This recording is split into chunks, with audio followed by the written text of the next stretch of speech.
Danas vas vodimo na samu ivicu jedne stare zelene šume, tamo u kućici sa crvenim krovom i prozorima, koji uvek mirišu na tek ispečene kolače. Živela je jedna hrabra mama koza sa svojih 7 malih, nemirnih jajića. Bili su to najveseliji drugari na svetu. Po ceo dan su se igrali žmurke, skakali preko potoka i slušali mamine priče, ali duboko u mraku guste šume iza starog šupljem hrasta jedno oko je stalno posmatralo njihovu kućicu. Bio je to Vuk.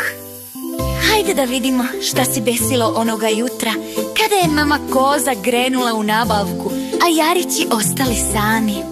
Da li su bili dovoljno mudri?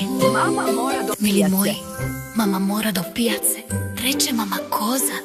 Čuvajte se Vuka.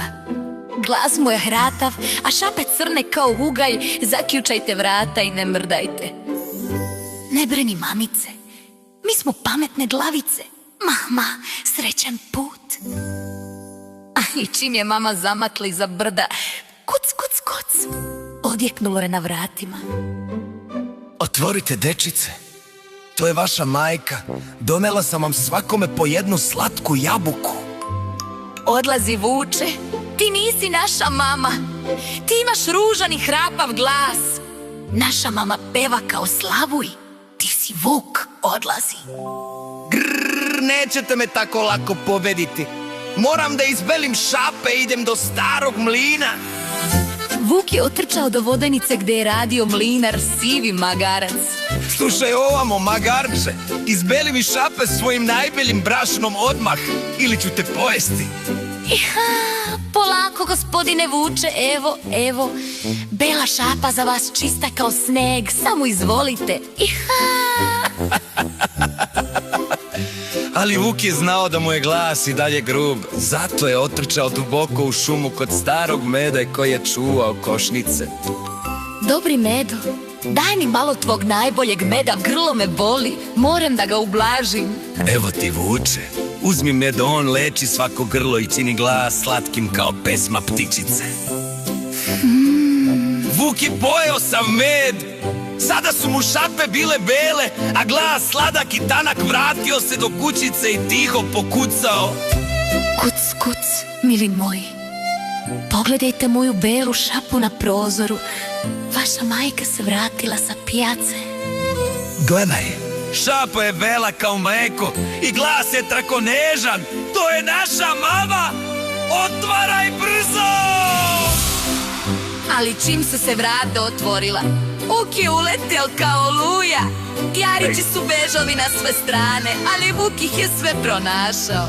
Osim najmlađeg, koji se sakrio u dnu starog drvenog sata.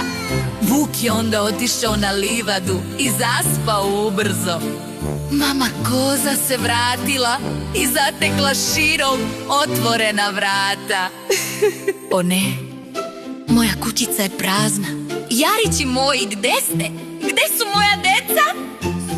Mamice, tu sam u satu. Vuk nas je prevario uz pomoć brašna i meda.